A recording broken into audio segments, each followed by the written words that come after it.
ధరణి పేరుతో ఎంత పెద్ద ఎత్తున ఇబ్బందులు పడ్డారో మరి ఇక్కడైతే గత అధికారులు లేదా ఇతరులు చేసినటువంటి క్రమంలో భిక్షాటన చేయడం కానీ ఆత్మహత్యలు చేసుకోవడం కానీ ఇవన్నీ కూడా జరిగినాయి.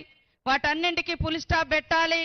ఒరిజినల్గా ఎవరైతే కాస్తులో ఉన్నారో ఓనర్ ఎవరైతే ఉన్నారో వారికే హక్కులు కల్పించాలన్నటువంటి లక్ష్యంతో ఎవరికైతే చెందుతుందో భూమి వారికే చెందాలన్నటువంటి ఒక చిత్తశుద్ధితో మన ముఖ్యమంత్రి గారు సీఎం రేవంత్ రెడ్డి గారు పెద్దలు గౌరవనీయులు మన ఇన్ఛార్జ్ మంత్రి రెవెన్యూ శాఖ మంత్రి మనకు పెద్ద ఎత్తున ఇన్లిస్తున్నటువంటి మంత్రి మా సోదరుడు సీనన్న గారు పొంగులేటి సీనన్న గారు ఈ యొక్క మరి భూభారతిని మన రాష్ట్రంలో 4 ప్రాంతాలు సెలెక్ట్ చేస్తే 4 మండలాలు సెలెక్షన్ చేస్తే 4 ములుగు జిల్లాలోని వెంకటాపూర్ మండలాన్ని పైలట్ ప్రాజెక్టుగా సెలెక్ట్ చేసినందుకు వారికి ప్రత్యేకంగా ధన్యవాదాలు తెలియజేస్తా ఉన్నాను.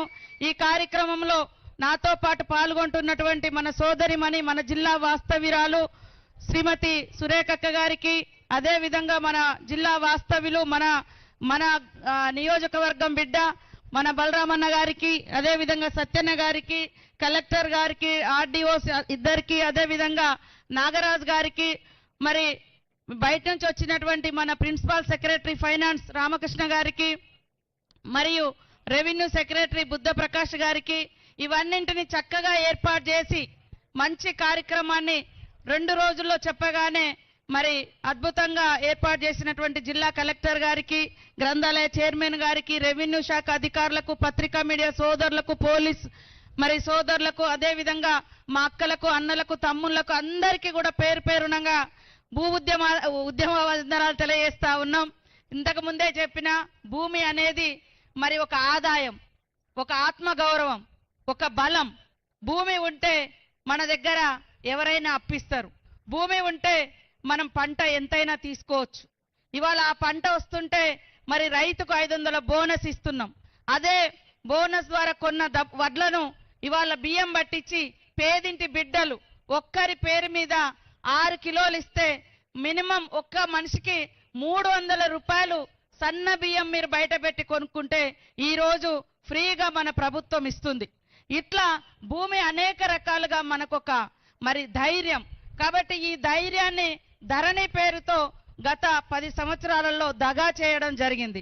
ఇందాక ఒక రైతు చెప్పిండు, నా భూమి ఉండే ఆయన చేతిలో నేను చూసిన మరి వైఎస్ఆర్ గారి గవర్నమెంట్లో ఇచ్చిన పట్టా కూడా కనబడుతుంది. తర్వాత గత ప్రభుత్వం ఇచ్చిన పట్టా ఉంది. తర్వాత దాన్ని నెంబర్ రద్దు చేసి ఇంకోరి పేరు ఎక్కిచ్చేసిరాడు. అంటే గతంలో పట్టా ఆయనదే ఉంది, మధ్యలో కూడా పట్టా ఇచ్చిరు, మోకా మీద కూడా ఆయనే ఉన్నాడు. కానీ మరి ఇన్ఫ్లుయెన్స్ చేసేటటువంటి వాళ్ళు, మరి అవకాశం ఉన్నటువంటి వాళ్ళు, అధికారం ఆ రోజు ఉన్నటువంటి వాళ్ళు కొంతమంది మరి అధికారులను బెదిరించో లేదో లోబర్చుకోనో వాళ్ళ పేర్లు తీసేసినటువంటి పరిస్థితి.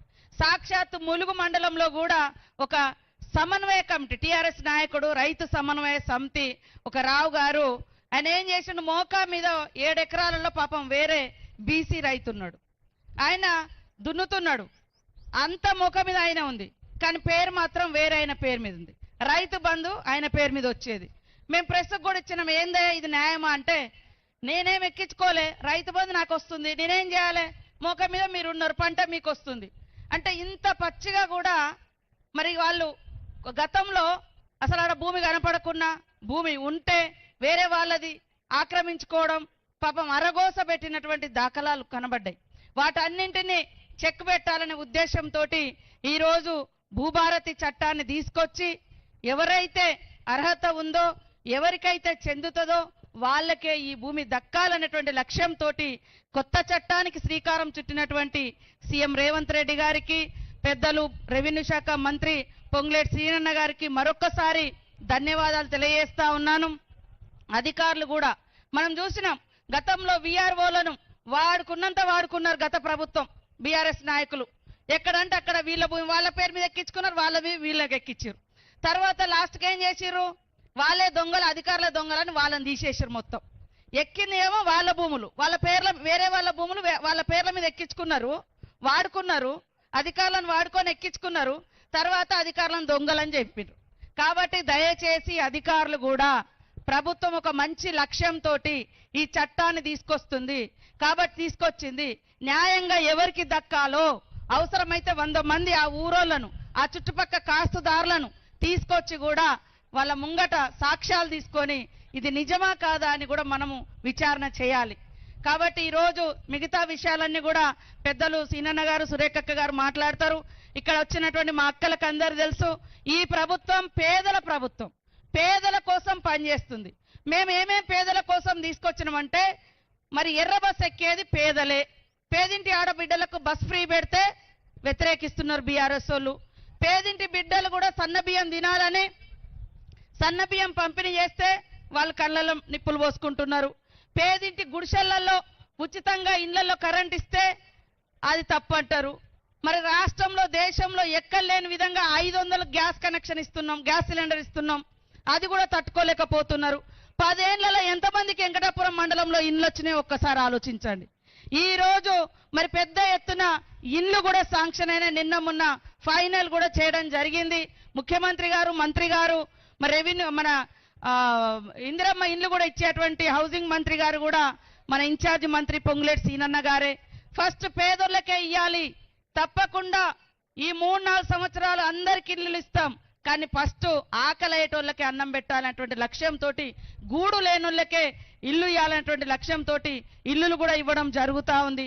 రైతు పంట పండిస్తే బోనస్ ఇచ్చడం జరుగుతూ ఉంది. రైతు రుణమాఫీ చేయడం జరిగింది.